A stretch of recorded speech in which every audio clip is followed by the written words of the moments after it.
Wali Kota Makassar Muhammad Ramdan Pomanto menanggapi santai isu yang menyebut bahwa istrinya Indira Yusuf Ismail diprediksi akan ikut dalam kontestasi pemilihan wali kota atau Pilwalkot Makassar pada November 2024 mendatang.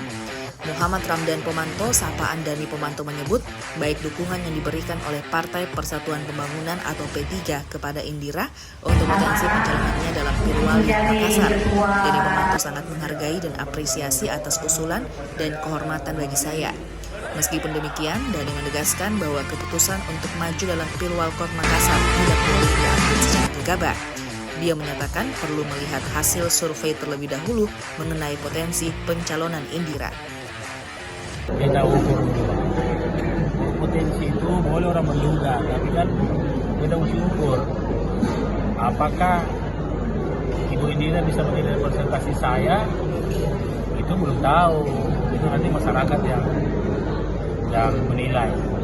Cuma saya bilang perlu diukur lah, perlu diukur.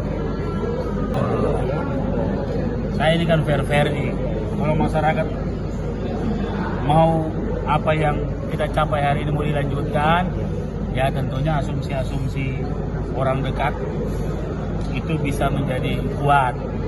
Tapi kalau orang seperti dari bosan yang pada hari, berarti dia tidak akan memilih orang dekat saya.